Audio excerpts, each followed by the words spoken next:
Lembram que a gente estava assistindo o Chernobyl ainda há pouco? Aí eu falei sobre o segundo sol e tal, na Rússia, que aparentemente a gente tem vestígios da radiação até hoje. Eu ouvi falar em algum lugar. Aí eu falei que a gente ia ver um vídeo sobre isso. Aí eu deixei esse vídeo aqui salvo. Aí a gente só vai ver ele pra terminar. Às 11h32 da manhã do dia 30 de outubro de Esse é o dia em que criamos um segundo sol na Terra do Ciência Todo Dia. 1961, os seres humanos criaram um segundo Sol na Terra, voando a 10.500 metros de altitude, em um bombardeiro sobre esse arquipélago ao norte da então União Soviética. O mais potente dispositivo bélico da história da humanidade foi testado. Mas antes, vamos entender Aqui ele ainda era humilde, né? Olha o quartinho do cara. Caralho. como que nós chegamos até esse ponto. Os cientistas sabiam da possibilidade de extrair energia separando núcleos atômicos desde o final do século XIX. Isso é a famosa fissão nuclear. Você tem um átomo, por exemplo, urânio. Ele até que é estável, então se nós simplesmente tivéssemos deixado ele parado, muito provavelmente esse vídeo nem existiria. Mas quando adicionamos um nêutron ao urânio, ele se torna instável. E para recuperar a estabilidade, o urânio se divide em dois elementos mais leves, o bário e o criptônio. Talvez isso não seja tão empolgante e eu aposto que vocês já estão fechando esse vídeo, mas tem um detalhe que torna essa reação incrível. Se nós pegarmos o bário e o criptônio que foram gerados, os dois elementos que foram gerados, e somarmos a massa deles, essa massa é um pouco menor do que a massa do urânio que gerou eles. Entendeu? Então, para onde foi essa massa perdida? Se você se lembra das suas aulas do ensino médio, existia uma coisa que era o princípio de Lavoisier. E ele dizia que no universo nada se perde, nada se cria, tudo se transforma. E essa massa que aparentemente foi perdida, na verdade continua existindo no universo, só que ela foi transformada em energia. A energia liberada pela fissão de um átomo de urânio é insignificante no nosso dia a dia. Só que 1 grama de urânio tem 2,5 sextilhões de átomos de urânio.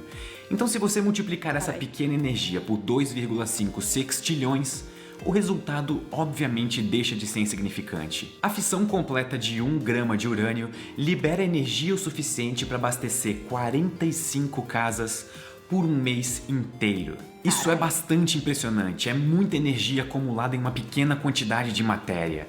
Muito. Só que agora, de volta para a história. Poucos meses antes de a Segunda Guerra Mundial começar, um cientista alemão chamado Otto Hahn conseguiu realizar a fissão nuclear pela primeira vez na história no seu laboratório em Berlim.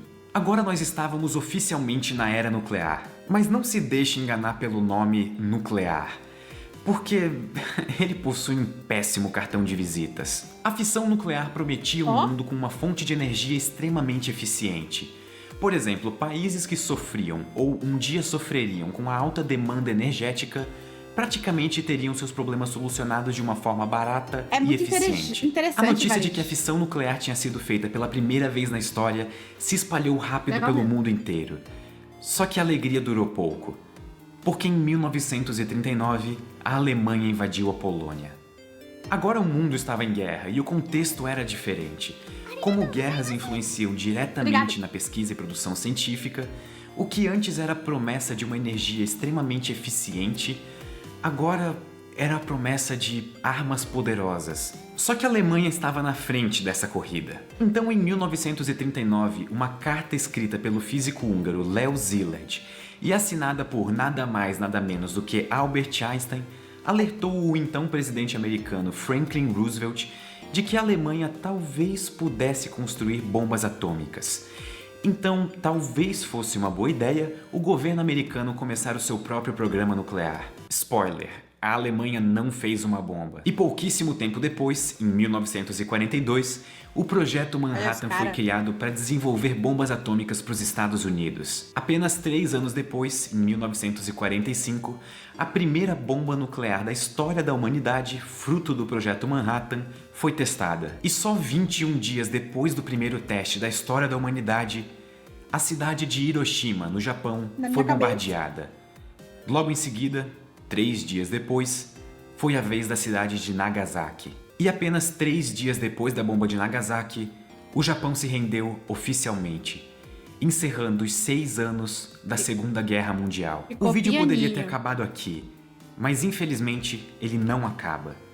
Com o fim da Segunda Guerra Mundial sendo decretado por 2 armas, com um poder de destruição nunca vistos antes na história da humanidade, sabem quem não ficou muito Eu contente? A então União das Repúblicas Socialistas Soviéticas. 2 anos depois do fim da Segunda Guerra Mundial, agora o mundo experienciava uma nova fase de atritos, a Guerra Fria. A Guerra Fria foi de longe o período em que estivemos mais próximos do fim da civilização. Artefatos atômicos eram testados incessantemente apenas para demonstrar poder. Só em 1962, 178 testes nucleares foram feitos, 96 pelos Estados Unidos e 79 pela União Soviética. E se somarmos todo o período da história, desde Hiroshima, mais de 2.000 testes nucleares foram feitos até hoje. Ah, e se você acha que as bombas nucleares de fissão, como a de Hiroshima e Nagasaki, foram as mais potentes bombas já feitas na história, então você claramente subestimou os seres humanos. Eu achava que era. Bombas como a de Hiroshima e Nagasaki são bombas de fissão nuclear, que é aquele processo que eu expliquei no começo do vídeo. Só que existe uma categoria de bombas que é ainda mais insana: as bombas termonucleares. Você provavelmente já ouviu falar nos termos bomba de hidrogênio ou bomba H. Ambas são bombas termonucleares. Isso significa que elas utilizam fusão nuclear. Na fissão, você pega um átomo e transforma ele em partes de menor massa, e uma parte dessa massa é transformada em energia. Na fusão, você pega 2 átomos leves, como por exemplo o hidrogênio, e junta eles, formando um novo átomo, de massa menor do que a massa original. O resto dessa massa é transformada em energia. Muita energia. O problema da fusão é que ela não é fácil de ser feita.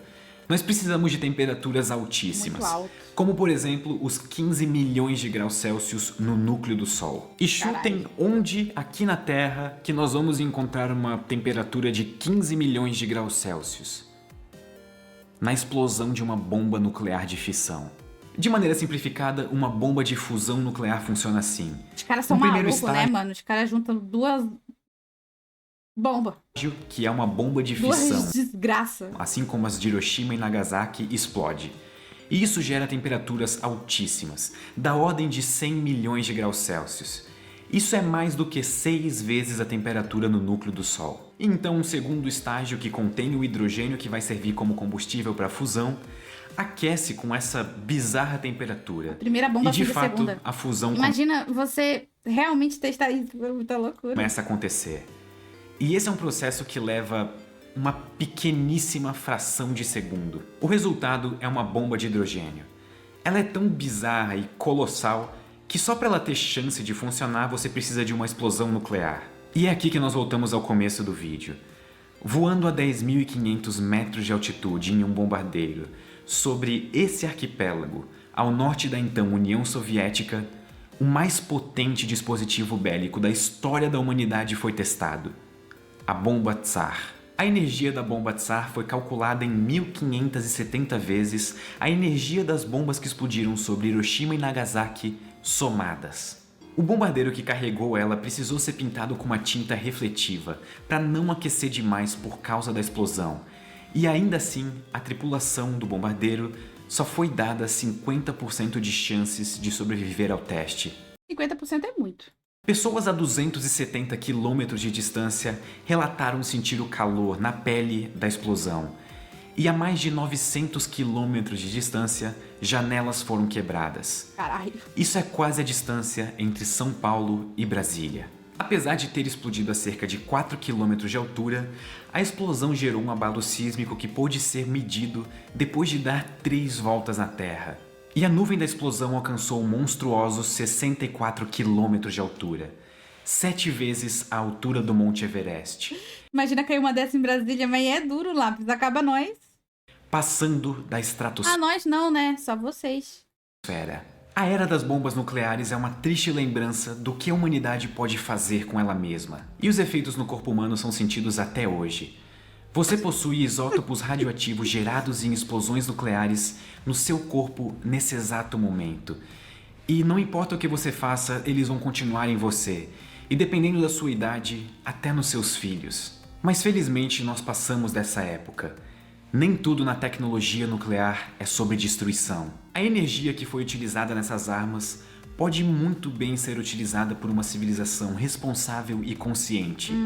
E isso pode ser um bom rumo para o futuro. Dominar a fusão nuclear pode ser o último passo que falta para nós virarmos uma civilização com acesso a energia limpa, barata e eficiente. Ou a gente se mata, né?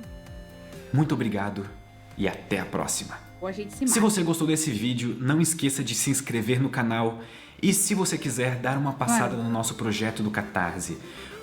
Olha só, futuro da ciência, 2000 e pouco, ele tava fazendo vaquinha praticamente. Criar um apoiador. Foi há 6 anos atrás. Caramba, o cara cresceu muito. A questão que fica é, como a Sakura lembrava disso tudo? Porque teve uma vez que eu fiquei doidona de ciência e eu fiquei vendo todos os vídeos dele em alta. Incrível, tá? Ó, aqui, ó. Visto. Os